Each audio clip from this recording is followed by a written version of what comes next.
अगर आप अपने उपाय के साथ अपना विजुअलाइजेशन स्ट्रॉन्ग करते हो और अपनी वाइब्रेशन चेंज करके उस अल्टीमेट गोल की तरफ ले जाते हो तो रिजल्ट्स आने ही आने हैं। एफर्मेशंस करना इनफ नहीं है, क्योंकि यूनिवर्स वर्ड्स को नहीं समझता है, यूनिवर्स वर्ड्स के पीछे के इमोशंस को समझता है। आप गुस्से में ये बोलोगे I am getting the job, universe को ये समझ में आएगा कि मुझे इसको गुस्सा देना है। क्या आप अपने आप को इतना प्यार करते हो कि आप करेक्ट पर्सन से प्यार कर रहे हो? इंसान के अंदर बैठा हुआ परमात्मा हमेशा बता देता है, उसकी इंट्यूशन बता देती है कि ये बंदा सही है या गलत है। एक्चुअली एंजल क्या सच में होते हैं? हमारा जो अभी का सिनेरियो है वो 3rd डायमेंशन में धरती चल रही है, और ये जो एंजल्स होते हैं 5th डायमेंशनल 7th डायमेंशनल के बीइंग्स होते हैं, मतलब हम उनको आंखों से नहीं देख सकते। जैसे पितरों की फोटो हम साउथ में लगा देते हैं, क्या हम जिंदा लोगों की फोटो भी साउथ में लगा सकते हैं? मैम साउथ वेस्ट में लगती है पितरों की फोटो, क्योंकि साउथ वेस्ट में 2 देवताज होते हैं, मृगा और पितृ।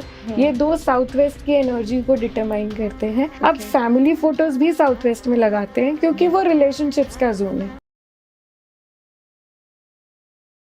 हेलो एवरीवन, वेलकम टू कार्मिक कृत्य हिंदी पॉडकास्ट। जैसे कि आप जानते हैं, कार्मिक कृत्य कर्मों का चैनल है। यहाँ पर हम बात करते हैं कर्मों से रिलेटेड, जहाँ पर हम बात करते हैं अकल्ट साइंस की, एस्ट्रोलॉजी की, न्यूमरोलॉजी की, वास्तु की, और भी अकल्ट के अंदर बहुत सारे फील्ड्स हैं जिनके बारे में हम इन डिटेल में बात करते हैं। तो ऐसे ही आज हमारे साथ जो मैम हैं वो एक एस्ट्रो वास्तु कंसल्टेंट हैं, जो पर्सनलाइज वास्तु करती हैं, जो कस्टमाइज वास्तु करती हैं, और जो कि इंडिया के टॉप 100 फैक्ट्री वास्तु कंसल्टेंट में से एक हैं। Welcome to Anushree ma'am. Ma'am कैसी हैं आप? बिल्कुल ठीक हूँ, आप कैसे हैं वैदी जी? मैं बहुत अच्छी हूँ मैम। जैसा कि आप जानते हैं कि कार्मिक कृत्य कर्मों का चैनल है, जहाँ पर हम कर्मों से रिलेटेड सारी बातें करते हैं, एस्ट्रोलॉजी से रिलेटेड बातें करते हैं, जहाँ पर हम अकल्ट की हर फील्ड को टच करना चाहते हैं, चाहे वो एस्ट्रोलॉजी होगी, न्यूमरोलॉजी होगी, वास्तु होगी। जैसे कि आपने बताया कि आप वास्तु कंसल्टेंट हैं, तो मैं आपको जानना चाहूँगी कि आजकल एस्ट्रोलॉजी इतना ज़्यादा मीडिया में छाया हुआ है, हर कोई बंदा एस्ट्रोलॉजी के बारे में जानना चाहता है, चाहे वो नॉर्मल 18 से 20 साल का बच्चा हो, या हमारे मतलब 30 के बीच में चल रहा हो, या जिसकी लाइफ हो, जो हमारे पेरेंट्स जैसे होते हैं 50-60 साल के, लेकिन सबका इंटरेस्ट एस्ट्रोलॉजी के अंदर है। बट एस्ट्रोलॉजी के अंदर सब लोग आना चाहते हैं, उसके बारे में जानना चाहते हैं और अपनी लाइफ को सुधारना चाहते हैं हर फील्ड में जाकर। तो एक बात बताइए मुझे कि जब एस्ट्रोलॉजिकल वो किसी भी एस्ट्रोलॉजर के पास जाते हैं, किसी भी कंसल्टेंट के पास जाते हैं, अगर उनके बर्थ चार्ट, उनके पास बर्थ डिटेल है, तो पर्टिकुलर एस्ट्रोलॉजर के पास जाते हैं कि आप हमारा बर्थ चार्ट रीड करके बता दो, इसमें हमें मतलब किसी भी चीज़ में हम इतनी ज़्यादा प्रॉब्लम क्यों फेस कर रहे हैं, चाहे हमारा वर्क हो गया, चाहे हमारे रिलेशनशिप हो गए, कुछ भी हो गया, स्टडी हो गया। तो उसी तरह से मैं आपसे पूछना चाहूँगी कि जैसे वास्तु जो लोग होते हैं, वास्तु जैसे आप वास्तु आचार्य हैं, तो आप वास्तु के लिए लोग आपको अपने घर पर बुलाते हैं, वास्तु कराते हैं, वास्तु के थ्रू रेमेडीज़ कराते हैं, लेकिन आपके पास भी ऐसे बहुत से क्लाइंट्स होते होंगे ना जिन पे वास्तु इफेक्टिव नहीं करता होगा, मतलब जिन पे काम नहीं करता होगा। कई लोग ऐसे हुए आते होंगे कि आपने पर्टिकुलर रेमेडीज वैसी ही की जैसी आप डिज़ाइन करते हैं या जैसी उनके लिए बेनिफिशियल है, बट उनके लिए वो चीज़ काम नहीं करी। ऐसे एस्ट्रोलॉजी के अंदर भी होता है कि हमने पर्टिकुलर किसी बंदे का बर्थ चार्ट रीड कर लिया, ठीक है, हमने उसको उपाय बता दिया, बट वो उपाय उसके लिए काम नहीं कर रहे हैं। तो ऐसा क्या है कि उपाय और वास्तु की चीज़ें किसी लोगों के लिए काम क्यों नहीं करती है? एक तो वैदी जी मेरे ऊपर मेरे गुरु की, पितरों की और परमात्मा की इतनी कृपा है कि मेरे क्लाइंट्स को रिजल्ट्स मिलते हैं। बट मैं आपका जो क्वेश्चन समझ रही हूँ कि बाकी लोगों के साथ ऐसा क्यों होता है कि रिजल्ट्स नहीं मिलते, इसको टच बेस करते हैं। देखिए, जो भी चीज़ आप अपनी लाइफ में पाना चाहते हैं उसके लिए आप एक एस्ट्रोलॉजर के पास चले गए, आपने उनको अपनी प्रॉब्लम बताई, उन्होंने आपको एक रेमेडी दी, आपने रेमेडी भी करनी शुरू करी। क्या आपने वो रेमेडी पूरे मन से की, दिल से की? सबसे बड़ी बात, उस नियम को निभा के की, ये बहुत बड़ा फैक्टर है। दूसरी बात ये है कि एक यूनिवर्स का एक लॉ है, आस्क मतलब मांगो, दूसरा है रिसीव करो। जो आपने मांगा है उसको आप अपना मटका उतना खाली तो रखो, उसको एक रिसीविंग तरीके से एक्सेप्ट तो करो कि जो आपने मांगा है वो आपको मिल रहा है। तो क्या आप उस रिसीविंग मोडस पर हो? क्या आपने एक रियलिस्टिक गोल सेट किया है जो आप मांग रहे हो? और अगर हाँ, तो वो जो रिसीविंग वाली वाइब्रेशन है ना, वो क्या आपकी अट्यून्ड है, क्या वो आपकी सेट है यूनिवर्स से? ये बहुत बड़ा फैक्टर है कि आपका सक्सेस रेट कितना बनता है। फॉर एग्जाम्पल, आपने उपाय ले लिया, मुझे जॉब लगनी है, और देने वाले ने बहुत अच्छा उपाय भी दिया, बट क्या आप रोज़ सुबह उठकर ये इमेजिन कर रहे हो कि आप नए कपड़े पहन के नए ऑफिस जा रहे हो? आपका पहला कदम ज़मीन की जगह आपके नए ऑफिस पे पड़ रहा है। क्या आपने उतना सेल्फ वर्क किया है? अगर आप अपने उपाय के साथ अपना विजुअलाइजेशन स्ट्रॉन्ग करते हो और अपनी वाइब्रेशन चेंज करके उस अल्टीमेट गोल की तरफ ले जाते हो तो रिजल्ट्स आने ही आने हैं।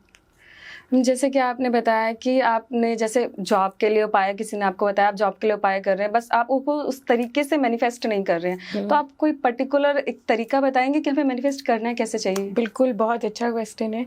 देखो, मैनिफेस्टेशन का ना कोई रूल नहीं होता है। मैनिफेस्टेशन आता है आपके खुद के अंदर से। आपका स्टार्ट पॉइंट क्या है, आपको क्या चाहिए और आप कहाँ तक जाना चाहते हो, तो इसके जो बीच का प्रोसेस है उसे कहते हैं मैनिफेस्टेशन प्रोसेस।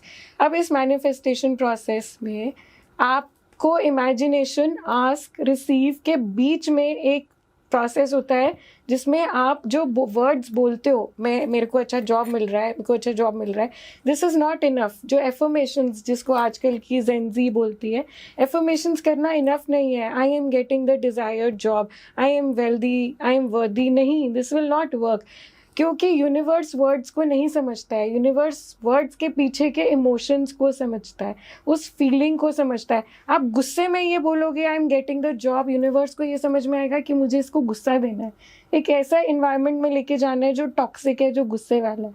तो इमोशंस को सही करना for manifestation is very important. Her cheese manifest होगी। अगर आप फॉर एग्जांपल मैम, आपने भी कभी किसी टाइम पर सोचा होगा कि मैं बैठ के इंटरव्यूज़ दूंगी, कभी यूट्यूब देखते हुए, या मैं इंटरव्यूज़ लूँगी, तो वही मैनिफेस्टेशन आज हुआ है। आज कार्मिक कृत्य इतना बड़ा चैनल बन गया है, तो वरुण जी का कहीं ना कहीं विजन होगा एक जने से, फर्स्ट इंटरव्यू से, कि मैं इसको इतने बड़े स्टेज पे लेके जाऊंगा। तो उनका विजुअलाइजेशन, मैनिफेस्टेशन और इमोशन अट्यून्ड था उस ऊपर वाले से वो रिजल्ट लेकर आने के लिए। लाइकवाइज जिंदगी में चाहे पैसा हो, चाहे रिलेशनशिप हो, सब ऐसे ही आता। मैं आपको बोलना चाहूँगी कि आप कहना चाह रहे हो कि हम जैसा सोचते हैं और जैसा विजुलाइज करते हैं वैसी ही चीज़ों को हम अट्रैक्ट कर लेते हैं। लाइक शाहरुख खान की मूवी की तरह, कि वो जैसे ओम शांति ओम थी, उसमें वो क्या करता है, वो अपने लास्ट बर्थ में एक स्ट्रगलर एक्टर होता है और वो मैनिफेस्ट करता है कि वो एक टाइम आएगा कि वो प्रेम चोपड़ा जैसे लोग हैं इनकी मूवीज़ में काम करेगा और काफ़ी लग्जरियस लाइफ जिएगा, और नेक्स्ट बर्थ में उसके साथ सेम वैसा ही होता जो एज ए मूवी में हमें दिखाया गया। तो आपके कहने का मतलब है कि मूवी अप्रूव्ड है, मैनिफेस्टेशन काम करती है, बट उसको सही ढंग से करना आना चाहिए। तो लॉ ऑफ अट्रैक्शन हो गया, लॉ आस्क, बिलीव और रिसीव हो गया। बट मैम, बंदे ने, कोई भी है जिसने अपना कुछ चाहिए वो मांग लिया यूनिवर्स से, ठीक है, मैनिफेस्टेशन कर ली, उसको उस तरीके से विजुलाइज भी कर लिया कि मुझे ऑफिस चाहिए, कुछ भी चाहिए उसको, उस तरीके से उसने सारी सराउंडिंग बना ली, लेकिन उसके बाद भी वो सेटिस्फाइड क्यों नहीं होता? क्योंकि उसने इनर वर्क नहीं किया। इनर वर्क क्या है? इनर वर्क, देखिए मैम, एक बात तो हो गई कि यूनिवर्स को वर्ड समझ नहीं आते, इमोशन समझ आते हैं। अगर आपने अपने इमोशंस को सही कर लिया, इसका मतलब आपका रेडियो एक घर घर बज रहा था, आपने उसको फाइन ट्यून करके उस फ्रीक्वेंसी पे ले आए जो चैनल आपको सुनना चाहते थे। बट अगर आप एक ग्रोसरी शॉप से ज्वेलरी खरीदने जाओगे गोल्ड की, तो क्या वो आपको मिलेगी? नहीं। इसी का मतलब इनर वर्क है। आपके अंदर क्या चल रहा है, आपके अंदर क्या मत चल रहा है, क्या कोई आपके छोटेपन में, बचपने का कोई ट्रॉमा है जिसकी वजह से आप वो नेगेटिव सिचुएशंस बार बार अट्रैक्ट कर रहे हो। फॉर एग्जांपल, किसी का पैसे को लेके कर्मा है, बार बार लॉसेस होते हैं, या एक नौकरी में गया, दूसरी नौकरी से फिर निकाला गया, वो हाइट्स ऑफ ग्रोथ या पैसा नहीं ले पा रहा है, तो उसके अगर हम बचपन में जाएंगे, डिग करेंगे, तो प्रेफरेबली 8 साल से 19 साल के बीच में पैसे को लेके कोई बहुत बड़ा इंसिडेंट हुआ होगा जिसमें उसको पैसे से डर लगता है, या उसके अंदर ये फीलिंग है कि पैसा मेरे पास आएगा ही नहीं। पैसा एक वो एनर्जी है जो मेरे को रिपेल करती है या मेरे से दूर जाती है। यहाँ पर इनर चाइल्ड हीलिंग काम आती है। अपने बच्चे को, अपने बालपन में जाकर अपने बच्चे को हील करना। आपने देखा है कई बड़े लोग जिनके फेस पे बहुत इनोसेंस होती है, मासूमियत होती है, वो बिल्कुल बच्चों जैसी एनर्जी रखते हैं और वो बहुत सक्सेसफुल भी होते हैं, सीरियसली काम करते हैं, बट उसके बाद वो बिल्कुल एक अलग ही जोन में होते हैं, क्योंकि वो अपने इनर चाइल्ड को प्यार करते हैं, नर्चर करते हैं। आपका कोई फेवरेट खाना बचपन से रिलेटेड, उसको खाइए, इमिजिएटली खुशी मिलती है। अभी किसी से बात हो रही थी आपके ओनर से, तो वो बता रहे थे कि वो इस्कॉन टेम्पल जाते थे अपनी दादी के साथ खिचड़ी खाने, बचपन की याद। अब आपके अगर पर्सन को कभी भी लाइफ में कोई भी परेशानी आएगी, वो इस्कॉन टेम्पल जाएगा और वही खिचड़ी खाएगा, तो उसका पेन रिलीफ होगा। सिचुएशंस को, स्ट्रगल्स को बचपन में जाके निकालना और एम्ब्रेस करना कि जो कुछ था उस समय पर, सही गलत वो उस टाइम पर था, आज सही डिसीजंस ले रहे हैं हम आगे बढ़ रहे हैं, वो इनर चाइल्ड हीलिंग है, लविंग योर छोटापन। जैसे आपने बताया इनर चाइल्ड हीलिंग, उसमें क्या मतलब बेसिकली ये करना है कि आप बचपन में जिन चीज़ों को लेकर खुश होते थे, जिन चीज़ों से आपको खुशियाँ मिल रही थी, आपको बड़े होकर आप कहीं स्टक हो गए हो, तो आप उस बचपन के उस फेज में जाओ, उस चीज़ को जियो, तो उससे आपकी प्रॉब्लम सॉल्व हो जाएगी। यस, आपको उस सिचुएशन को एक्सेप्ट करना है कि अगर उस टाइम पे कुछ मेरे साथ गलत हुआ या किया गया, उसको फॉरगिव करना है। देखिए, आपको उस बंदे को फॉरगिव नहीं करना है, उस सिचुएशन को फॉरगिव करना है, क्योंकि बंदा भी तो मासूम था ना। जैसे आप में अकल नहीं थी, सामने में भी तो नहीं होगी ना। उसने उस समय पर बेस्ट किया, आपने उस समय पर बेस्ट किया, तो रिलीज करना है, फॉरगिव करना है उस नेगेटिव सिचुएशन को, उससे पीस बनाना है, फॉरगिव करके पीस बना के आगे बढ़ना है। और बचपन का कोई भी चीज़ जो आपको बहुत अच्छी लगती हो, जैसे कि मैंने बताया, उसको अपने साथ लेके चलो, तो लाइफ में आप ऐसे ऐसे ऐसे सक्सेसफुल होते चले जाएंगे। मैम, जैसे आपने कहा कि आपके बचपन में, आपके पास्ट में जो भी हुआ, जिन्होंने भी किया उस टाइम पे उन्होंने अपना बेस्ट दिया, आपने अपना बेस्ट दिया, तो मैं कहना चाहूँगी कि आप ये कहना चाह रहे हो कि उस टाइम पे जो भी हुआ, उस टाइम वो 2 पर्सन गलत नहीं थे, उस टाइम गलत था, शायद समय गलत था। मैम, समय तो किसी के लिए नहीं रुकता, ना समय सही है ना समय गलत है, समय हम खुद बना रहे होते हैं। सोच, आपकी सोच और पर्सन की सोच में डिफरेंस था, इसीलिए वो ट्रॉमेटिक सिचुएशन आई ना वो गलत ना आप गलत, ना वो सही ना आप सही, वो एक इंसिडेंट ऐसा हुआ, वो सिर्फ एक वो पर्टिकुलर इंसिडेंट गलत था।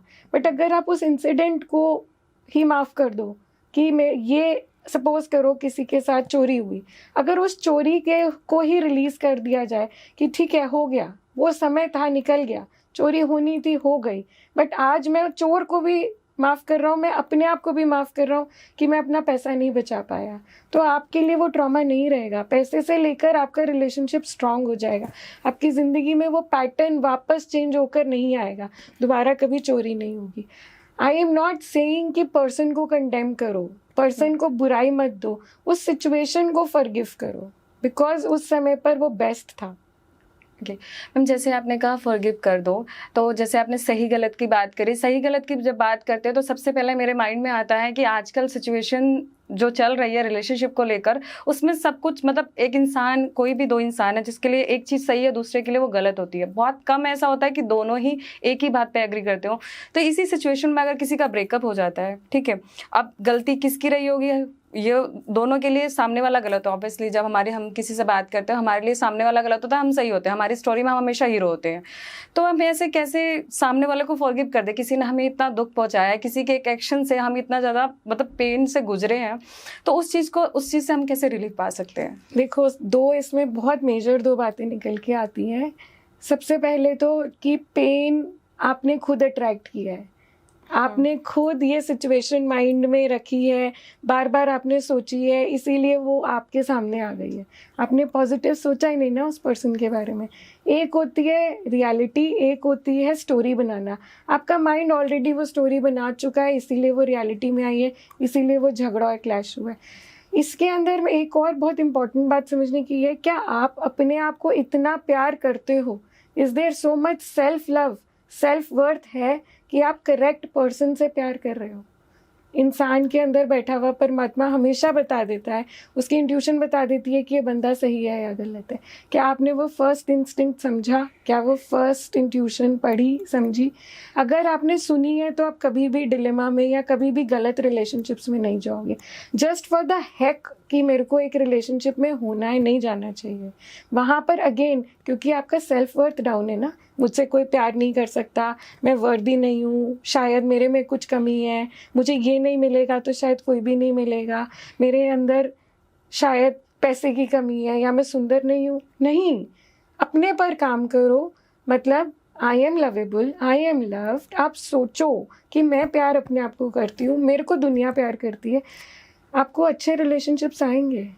जैसे कि आपने बात की ना कि बंदा कोई भी इंसान है, चाहे मेल है फीमेल है, वो खुद से प्यार नहीं करता, दूसरे सामने वाले पे रिलाई करता है कि सामने वाला हमसे प्यार करे, ठीक है, वो हमें इतनी सेल्फ वर्थ दे, हमें अपनी वर्थ का पता ही नहीं है। मोस्टली लड़कियों के साथ ऐसा होता है कि वो अपने आप को सामने वाले से हमेशा लो रखती है, उसे लगता है कि जो मुझे मिला है वो शायद मैं उससे कम डिजर्व करती हूँ, या ये बहुत ज़्यादा है और मैं इसके लिए कैसे भी करके मतलब इसकी सराउंडिंग में रहूँ, इसके साथ रहूँ या जो भी हो हमारा। तो ऐसे में लड़कियों को आप सेल्फ लव कैसे करना सिखा सकते हैं हम? मैम देखिए, लड़कियां तो गॉडेस वीनस होती हैं, शुक्र देवता की ब्यूटी क्वींस होती हैं। Yes. उनको किसी भी एक्सटर्नल वैलिडेशन की ज़रूरत ही नहीं है। स्टिल हर लड़की अपने आप में यूनिक है, सुंदर है, अपने आप में एक ऊपर वाले की कलाकृति है।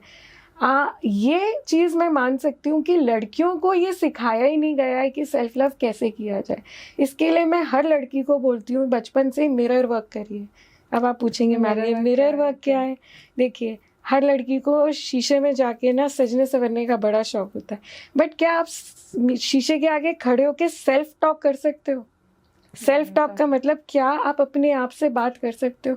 ये highest and the most successful way है सेल्फ टॉक करने का, सेल्फ वर्थ को इंक्रीज करने का।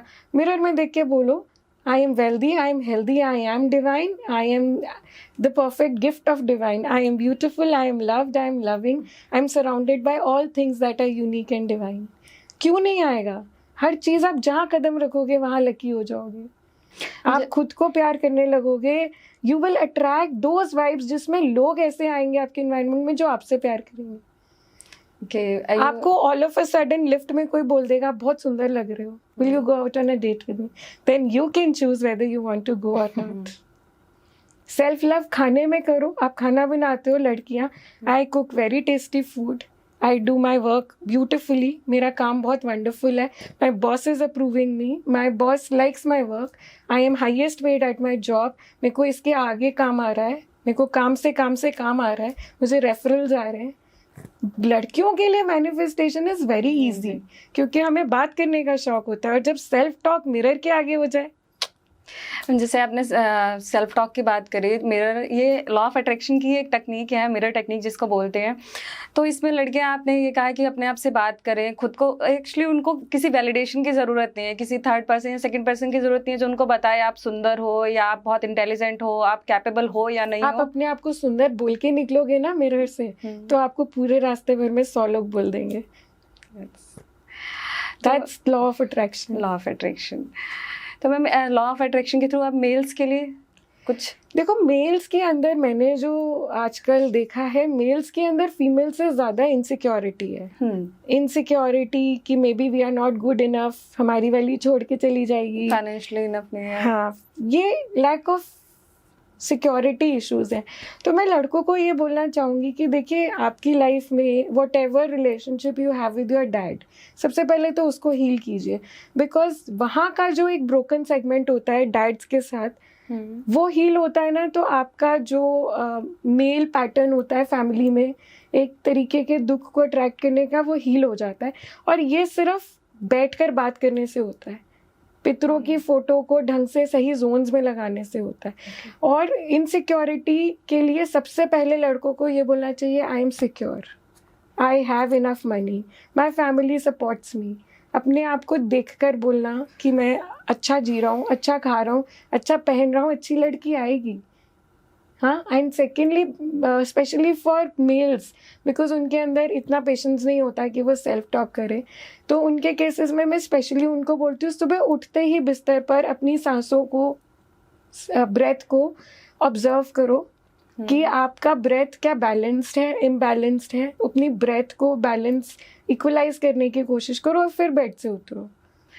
जैसे आपने अभी सांसों की बात की, बैलेंस्ड है या नहीं है, ये कैसे पता चलेगा कि हमारी सांसें बैलेंस्ड हैं, इस टाइम हमें तो बेड से उतरना चाहिए, नहीं उतरना चाहिए, क्या सोचना चाहिए, ये सब चीज़ें? देखो मैम, इसका ना मोटा मोटी रूल ये है कि हमारी जो सांसें हैं, नाड़ी हैं 3 टाइप की, जो मेजर नाड़ीज हैं स्वर की, ईडा, पिंगला और Sushumna. Ida is more of feminine, motherly, माँ वाली एनर्जीज है।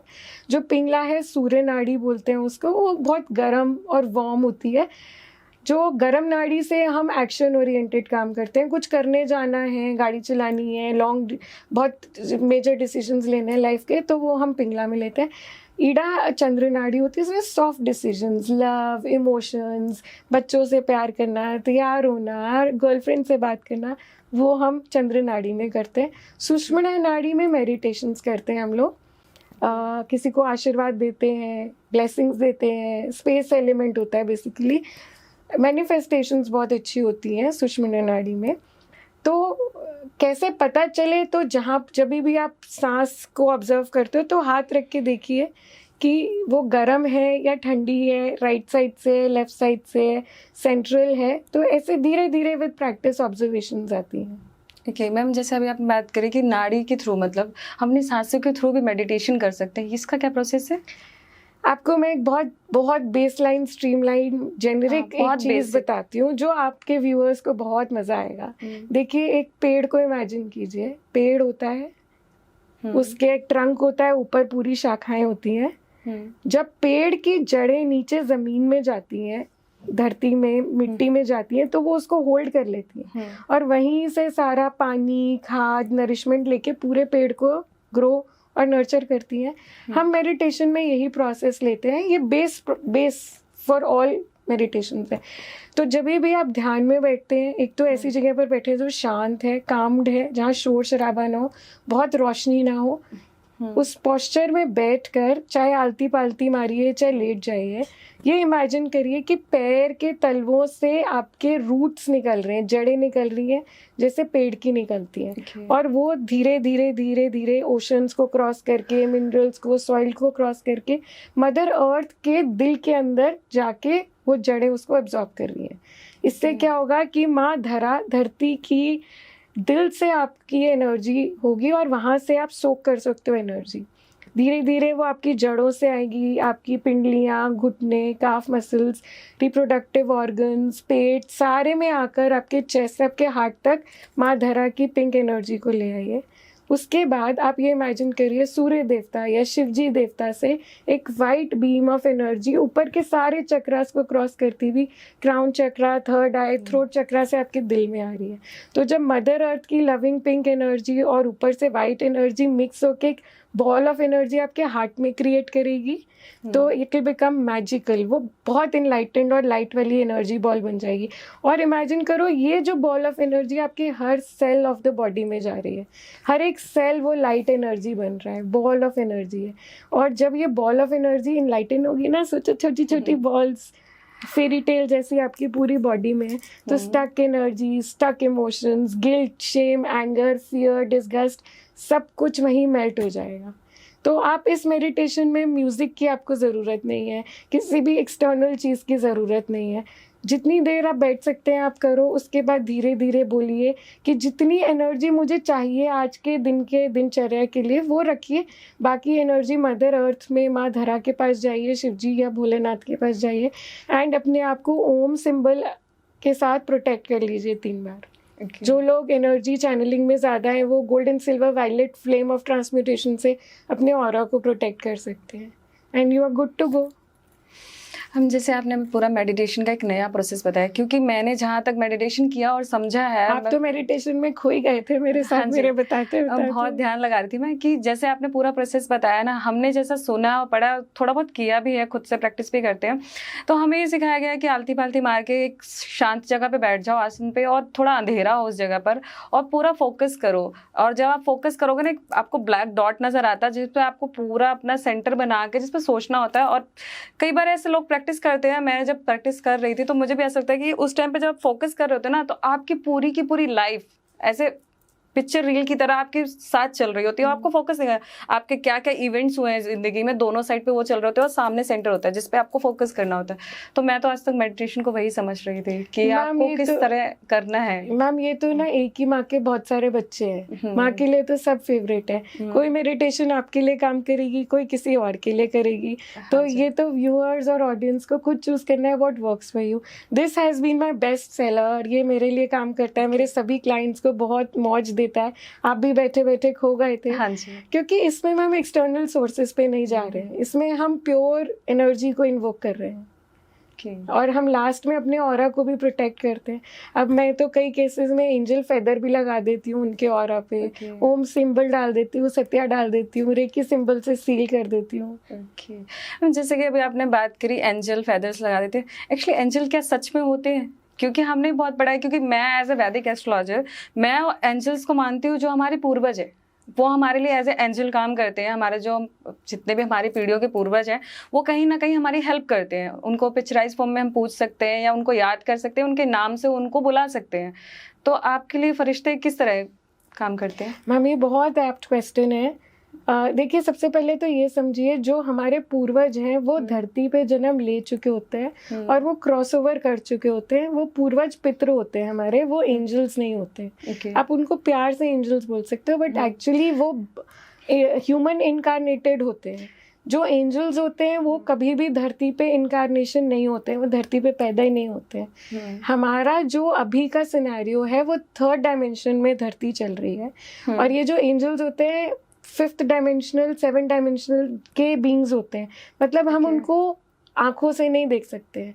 जो बहुत इवॉल्व होता है 5 सेंसेस, हमारे कान, नाक, आँख, स्किन, टंग, जो इन चीज़ों में इवॉल्व हो जाता है, मतलब इनकी सेंसरी को डेवलप कर लेता है, वो एंजल्स को अपने तरीके से फील करता है। जैसे कोई क्लैरवॉइंट है, कोई देख सकता है, कोई सुन सकता है, कोई सिर्फ फील करेगा, किसी को टेस्ट आ जाएगा एंजल्स का, कोई ट्रांसपेरेंट बीम ऑफ लाइट दिखेगा, बट जो इवॉल्व है। तो जो एंजल्स है ना, वो ह्यूमन इनकारनेटेड नहीं होते हैं, वो हायर बींग्स होते हैं, और वो ट्रांसपेरेंट होते हैं बिल्कुल। उनकी ट्रांसलूसेंट एनर्जी होती है, वो बहुत हाई वाइब्रेशनल होते हैं, और हर ह्यूमन बींग्स के एटलीस्ट एक गार्डियन एंजल ज़रूर होता है। उनको इन्वोक करना पड़ता है, उनको बुलाना होता है, क्योंकि उनके रेल्म का एक रूल है कि without asking they can not help us. क्योंकि जैसे आप नॉर्मली फैमिली में जब हम बात कर रहे होते हैं तो लोग कहते हैं ना कि हमारे तो फरिश्ते हमारे साथ हैं, मतलब वो पूर्वज को कहीं ना कहीं डिनोट करते हैं कि हमारे लिए फरिश्तों का काम ये कर रहे हैं। बस से आज एक बात क्लियर होगी, फरिश्ते अलग हैं, आप जिनको फरिश्तों का नाम देते हो वो चीज़ अलग है, और जो आपके पितृ हैं वो अलग है। दोनों ही आपके लिए पॉजिटिव वे में काम करते हैं, बट दोनों का एक बोल सकते हैं लेवल अलग अलग है। लेवल सबका सेम है, सब पूरा परमात्मा यही चाहता है कि आप अच्छे रहो, खुश रहो, सुखी रहो। जो पितृ हैं हमारे को, हमारा डीएनए होता है। पितृ जो है, डीएनए का मतलब ये है कि जो हमारा अस्तित्व है, जो कोर है, वो हमारे पितृ हैं। आप देखिए ना, डायनासोर के भी तो एक्सटिंक्ट हो गया, बट ह्यूमन बीइंग्स अभी तक चल रहे हैं, मतलब हमारे पितृ स्ट्रांग है, हमारा डीएनए स्ट्रांग है। तो पितृ तो बैकबोन है हम सबकी। और पितृ देखिए एक डिवाइन होता है, एक डिविनिटी होता है जो ऊपर वाले से कनेक्टेड होता है। तो ऊपर वाले और ह्यूमन बीइंग्स के बीच में फरिश्ते हैं, एंजल्स हैं। ओके, हम जैसे अभी हमने पितरों की बात करी, आप एज ए वास्तु कंसल्टेंट मैं आपसे पूछना चाहूँगी, जैसे पितरों की फ़ोटो हम साउथ में लगा देते हैं, अब कोई भी डायरेक्शन आप जो बताते होंगे, क्या हम जिंदा लोगों की फ़ोटो भी साउथ में लगा सकते हैं? मैम साउथ वेस्ट में लगती है पितरों की फ़ोटो, क्योंकि साउथ वेस्ट में 2 देवताज होते हैं। मृगा बेसिकली एक असुर है, मृगा और पितृ, ये 2 साउथ वेस्ट की एनर्जी को डिटरमाइन करते हैं। तो जो पितृ जोन है, पितृ जोन में पितरों की फोटो लगती है गोल्डन फ्रेम में।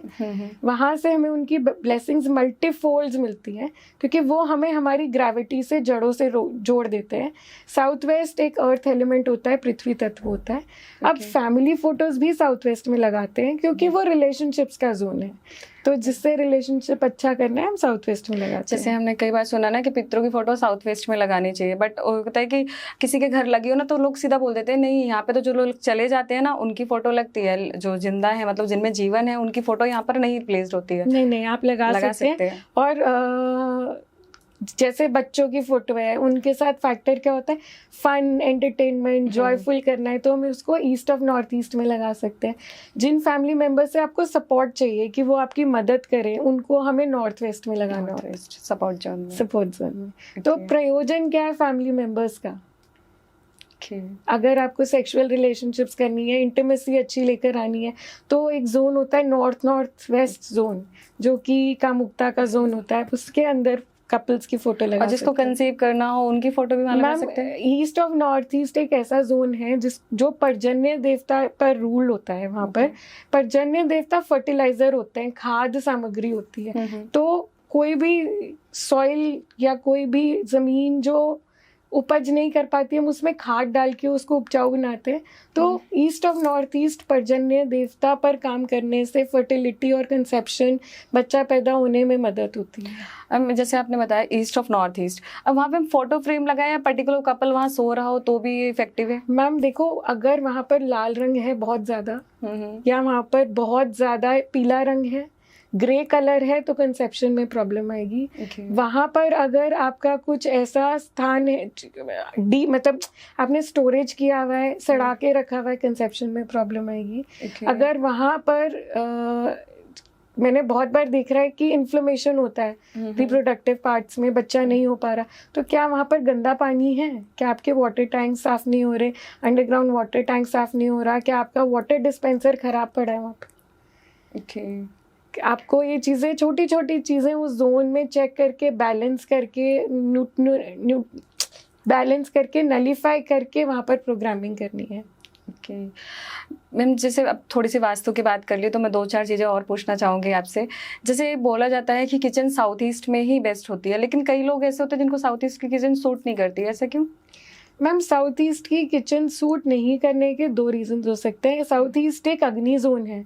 अगर अग्नि जोन बढ़ा हुआ है बार्थ चार्ट में, मतलब उसका एरिया ज़्यादा है बाकी सब एरिया से, तो साउथ ईस्ट में अग्नि ज़्यादा होने से नुकसान, एक्सीडेंट्स, पैसे का लॉस होने के चांसेस हो जाते हैं।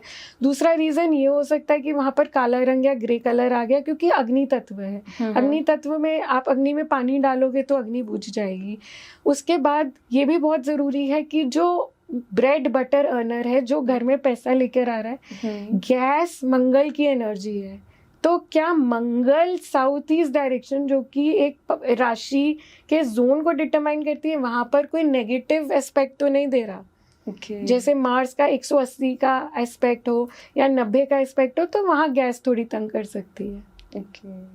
हाँ, अपने एस्ट्रो वास्तु है ना, अपने कुंडली भी बेसिकली कुंडली भी डाल दी है कि उसका इम्पैक्ट कहीं गलत ना पड़ रहा हो, जिसकी वजह से ऐसा हो रहा है। क्योंकि ना बहुत से क्लाइंट्स ऐसे आते हैं कि सब टीवी में देख कर या यूट्यूब पर देख कर कहते हैं नहीं साउथ ईस्ट की किचन बेस्ट है, यहाँ बनवा लेते हैं, बट उनके घर फिर इशूज़ होता है, हेल्थ इशूज़ ज़्यादा देखे हैं, BP के इशूज़ आते हैं, मतलब जो फैमिली का मेन हेड होता है, एक्चुअली मैंने उस इश्यूज उनके साथ ही देखे, उनको BP की ज़्यादा दिक्कत हो जाती है। मैम BP की दिक्कत आती है ईस्ट ऑफ साउथ ईस्ट की किचन से, जो साउथ ईस्ट से थोड़ा सा पहले का जोन है। वहाँ पर गैस होने से thyroid, BP, blood pressure, hypothyroidism आता है।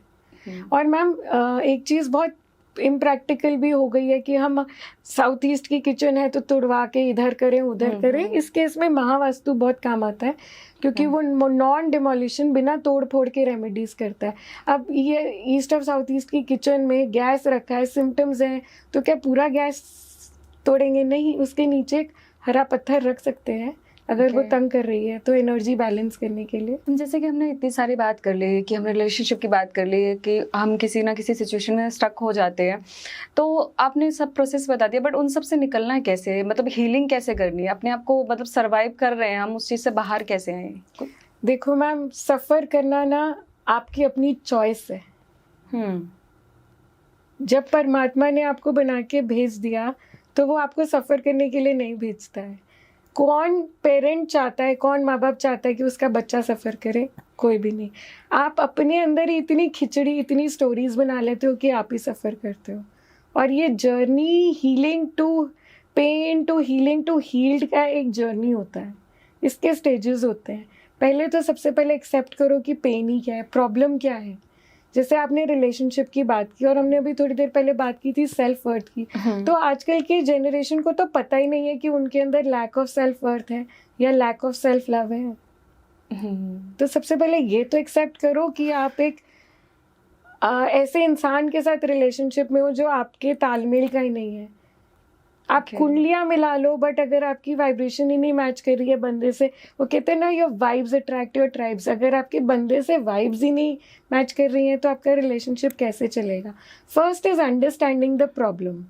आपके अंदर फियर है, शेम है, गिल्ट है, लैक ऑफ सेल्फ वर्थ है, सेल्फ लव नहीं है, या कोई पास्ट लाइफ ट्रॉमा है या इनर चाइल्ड ट्रॉमा है, उसको समझो, accept that thing, forgive that thing, move on. जब आप इस मूव ऑन की जर्नी में होते हो ना, तो बहुत सारी चीज़ें छूटती जाती हैं, नेगेटिविटी छूटती रहती है, आप ट्यून होकर एक पॉजिटिव स्टेट पे आते हो।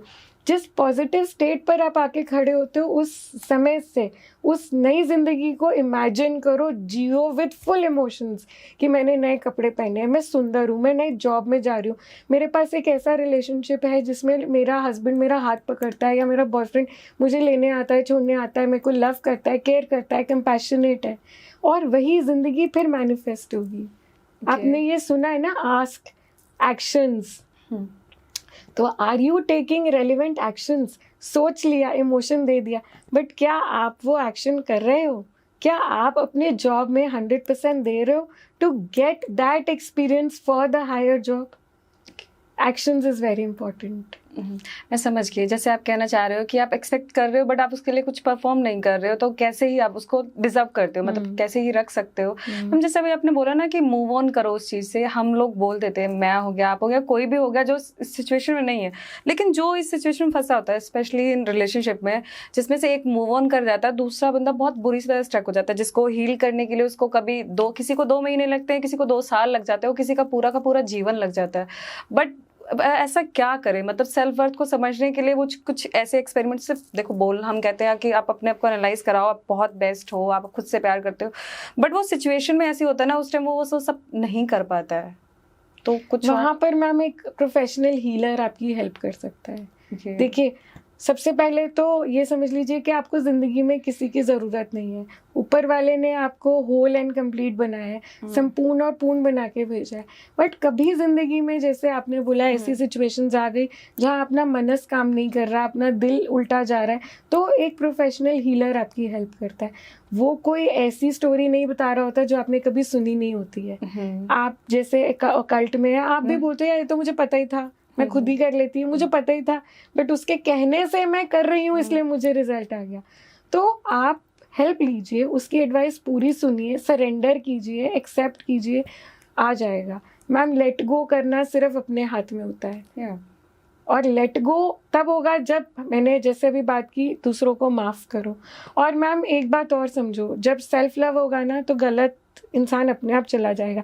वाइब्रेशन चेंज, ग्रोसरी शॉप पे सोना नहीं मिलेगा, सुनार के सोना मिलेगा।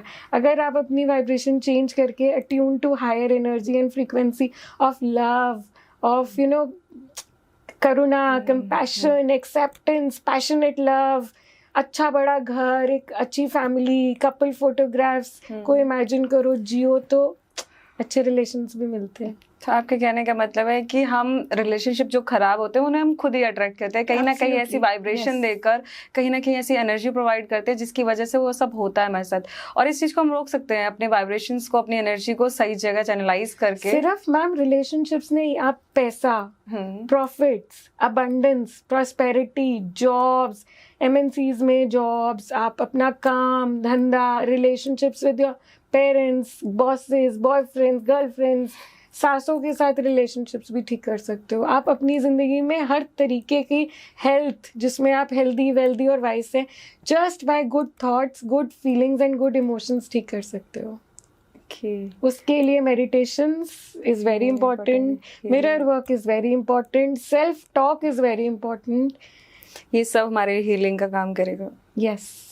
ओके, सारी तो बात में रिलेशनशिप का, चलो हमने पैटर्न समझ लिया कि हम जैसी चीज़ों को अट्रैक्ट करेंगे या हम खुद को सेल्फ लव करेंगे, अपने आप को, एक होता है ना कि जैसी चीज़ें हमें चाहिए हम खुद को वैसा बनाएंगे तो सामने वाला खुद ही अट्रैक्ट होगा, हमें किसी चीज़ की ज़रूरत नहीं, मतलब खुद जाकर नहीं करना पड़ेगा वो सब।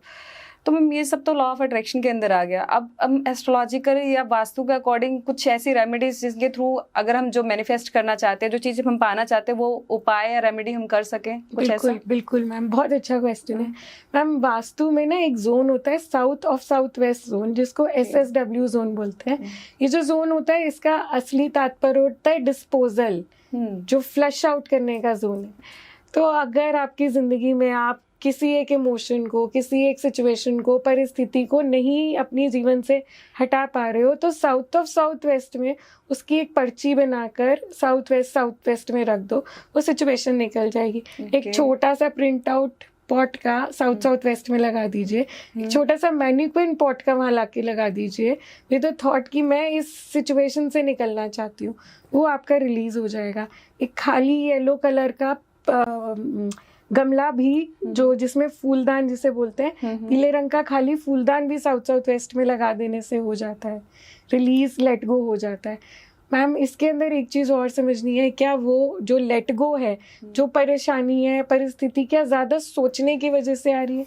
क्या आप ओवर एंजाइटी में सोच रहे हो या बार बार एक सिचुएशन को सोच रहे हो? तो फिर उस केस में ईस्ट और साउथ ईस्ट जोन घर का वो भी बैलेंस करना होता है। क्या आप डिप्रेस्ड तो नहीं हो? डिप्रेशन मतलब एक वो ब्लैक होल लाइफ में कि आप जिंदगी आगे बढ़ रही हैं, आप वहीं के वहीं अटके हुए हो। तो उस केसेस में वास्तु के पर्सपेक्टिव से west of north west zone को बैलेंस किया जाता है। अब आपने पूछा एस्ट्रो तरीके से, तो मैम हमारी कुंडली के ना भाव होते हैं 6, 8 और 12। अगर वो पहले भाव से कनेक्ट हो जाते हैं तो बंदे को एक छोटे टाइम की बीमारी आती है, कोई लंबी बीमारी आ सकती है जिसकी वजह से हॉस्पिटलाइजेशन हो सकती है। तो लेट गो नहीं करना एक मानसिक तनाव होता है। एक नॉर्मल इंसान फिजिकली आपको बिल्कुल ठीक दिखेगा, बट मानसिक तरीके से वो बहुत बीमार है। तो यहाँ पर ये देखना पड़ता है क्या उसका चंद्रमा पीड़ित है, छठे घर में, 8वें भाव में, 12वें भाव में, पहले भाव से कनेक्टेड है, क्या मून की कोई नेगेटिव एस्पेक्ट है इस पे, या चंद्र की कोई राशि वहाँ पर है। तो मन को संभालना ऐसे केसेस में बहुत ज़रूरी होता है। ओके मैम, जैसे आपने एस्ट्रोलॉजी को बोला कि हमें सबसे ज़्यादा ज़रूरी है अपने मन को संभालना, मन से याद आया, और आपने अभी बात करी डिप्रेशन की। तो आजकल की जनरेशन, मतलब आजकल की जनरेशन में कोई भी है, चाहे यंग है, ओल्ड है, किसी भी टाइप का बंदा है, वो इतना डिप्रेस और एंग्जाइटी से भरा हुआ क्यों है? मतलब उसकी प्रॉब्लम का सोल्यूशन ही नहीं मिल रहा उसे कहीं। मैम क्योंकि वो भागता जा रहा है, भागता चला जा रहा है सिचुएशन से, समय से। आप देखिए ना हमारी दादी नानी के टाइम पर वो परांगण जहाँ पर सब लोग रात को चौपाल में बैठते थे खटिया लगा के, वो जो शांति और जो सुकून मिलता था, जो अपनापन, जो ममता मिलती थी, क्या वो हमारे बच्चों को आज के टाइम पे मिलती है? नहीं। वो आप देखिए हमारे जो दादी नाना बाबा हुआ करते थे, वो सिर्फ सर पर हाथ रख दिया करते थे, उसी से कितनी शांति मिलती थी। क्या वो वाइब्रेशन आप आज महसूस करते हैं उनके जाने के बाद? नहीं। हमारे बच्चों को वो नहीं मिला, वो भाग रहे हैं और वो अनरियलिस्टिक चीज़ों पर भाग रहे हैं। अब बताइए ना, खाने की चीज़ में मैं किसी चीज़ की बुराई नहीं करती हूँ, बट हमारे समय पर खिचड़ी दलिए खाना हमारे लिए कितना आहार, कितना पोषणमय था। आज की डेट में मैदा, मोमोज, पिज़्ज़ा बेस्ड मैदा, क्या ये हेल्दी है? हमारा शरीर काम करता है माइंड, बॉडी, सोल पे। आप मनस से क्या सोच रहे हो, आप शरीर में क्या डाल रहे हो, वही तो इवेंचुअली आपकी आत्मा को नर्चर करेगा। हमने अभी जब से हम बात कर रहे हैं, हमने बात करी माइंड की कि अपने माइंड को ठीक करो। आपने जो बात उठाई बच्चे भाग रहे हैं, क्या बच्चे उस भागने पे सही समय पर सही खाना अपने बॉडी में डाल रहे हैं, शरीर को नर्चर कर रहे हैं? क्या वो अपने सोल को नर्चर करने के लिए अपनी पसंदीदा हॉबी के लिए टाइम निकाल रहे हैं? क्या वो श्रीमद् भगवद गीता पढ़ रहे हैं? क्या वो अपनी कुरान पढ़ रहे हैं? क्या वो अपनी सिखिज्म की बुक पढ़ रहे हैं? क्या वो अपनी जड़ों से कनेक्टेड हैं?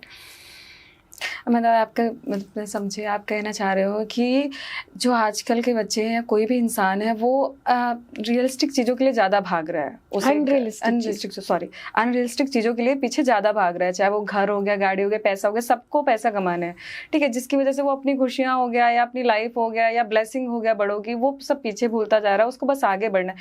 आप कह सकते हो कॉम्पिटिशन में है इस टाइम ना, कि मुझे इससे ज़्यादा कमाना है या इससे आगे निकलना है, किसी ना किसी के साथ किसी, मतलब कम्पीट ही कर रहा है वो जीवन के अंदर। मैम कंपटीशन का कोई अंत नहीं है, ना कोई आरंभ है ना कोई अंत है। आपने देखा एक समय वो भी था कोविड का, जब लोगों ने मिनिमलिस्टिक जीवन को जिया और खूब शांति से जिया।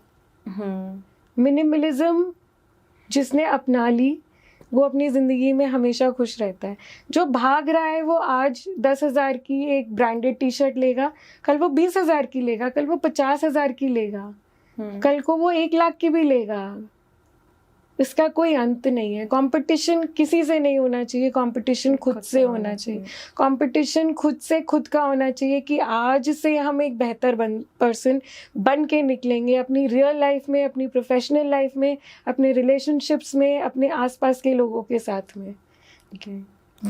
आपने सुना है मैनिफेस्टेशन और सेटिस्फैक्शन दोनों में एक्शन आता है। तो क्या आपका एक्शन सही दिशा में जा रहा है या आप एक कंपटीशन में एक भेड़ चाल में भागते चले जा रहे हो? वो कहीं नहीं लेके जाएगा।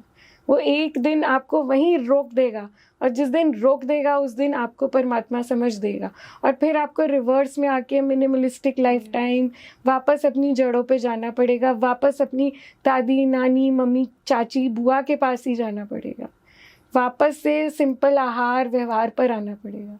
तो क्यों ना इसको रूटीन में फॉलो किया जाए। मतलब आपके कहने का मतलब है आपको कुछ भी चीज़ अचीव करनी हो उसके लिए एक्यूरेट एक्शन लेना सबसे ज़्यादा ज़रूरी है। चाहे आपको मैनिफेस्टेशन करनी हो या उससे सर्टिफिकेशन चाहिए हो, लेकिन सब में एक्शन इन्वॉल्व है। देखिए आपके चैनल का नाम भी कार्मिक क्रिया ही है। कर्मों से क्रिया कीजिए, एक्शन को करिए, अपने कर्मों से अलाइन करके अपने एक्शंस को कीजिए। मैम अपने कार्मिक कृत्य का जैसे बताया कि इसका चैनल का नाम ही ऐसा है कि कर्मों से क्रिया कीजिए ऑब्वियसली।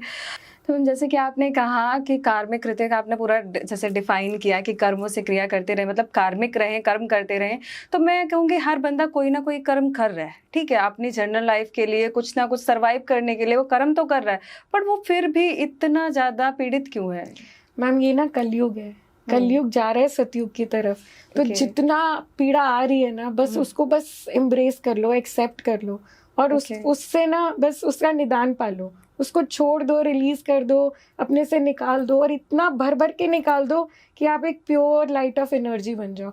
किसी से द्वेष है, घृणा है, धोखा मिला है, किसी ने चोरी कर दी, रिलेशनशिप नहीं चला, किसी ने पैसा मार लिया, उस सिचुएशन को माफ करो, आगे बढ़ो। सो कलयुग से सतयुग की तरफ जा रहे हैं, तो फॉरगिव करो, फॉरगेट करो, लेट गो करो, आगे बढ़ो, अपनी एनर्जी बॉडीज को हल्का करो, शांत करो अपने आप को, और आगे बढ़ो।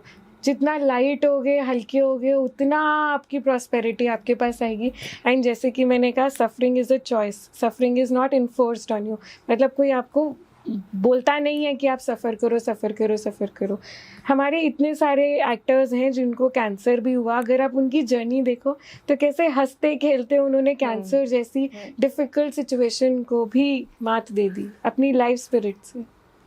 तो हंसते रहो, खेलते रहो, मुस्कुराते रहो, कार्मिक कृत्या जैसे अपने कर्मों को अलाइन करके करते चलो। ठीक है, जैसा कि मैम ने कहा कार्मिक कृत्य की तरह अपने कर्मों को अलाइन करते चले, तो आप भी फॉरगिव करें। जो जिन जगहों पर हैं, जिन लोगों के साथ आप स्ट्रक हो गए हैं, जिनको माफ़ नहीं कर पा रहे, जिनकी वजह से आगे नहीं बढ़ पा रहे हैं, उन लोगों को माफ़ करके आगे बढ़ें। आज का पूरा पॉडकास्ट इस पर हमने डिस्कस किया है कि हम किसी भी चीज़ को फॉरगिव कैसे करें और किसी भी चीज़ को जो हम चाहते हैं उसको जीवन में अट्रैक्ट कैसे करें। तो इन सब चीज़ों के बारे में जानने के लिए और इनसे जुड़ने के लिए कार्मिक कृत्य को देखते रहिए, कार्मिक कृत्य हिंदी पॉडकास्ट, जिसकी टैगलाइन ये है कि कार्मिक रहें और कर्म करते रहें। जैसे कि आज अनुश्री मैम ने हमें बहुत कुछ बताया। मैम कैसा लगा आपको कार्मिक कृत्य पे आकर? मुझे हमेशा की तरह बहुत अमेजिंग फील होता है। एवरीबडी इज सो वंडरफुल, यहाँ की वाइब्रेशंस बहुत अच्छी हैं, and I wish everybody, the whole team, all the best. Thank you so much ma'am यहाँ आने के लिए। Thank you so much everyone.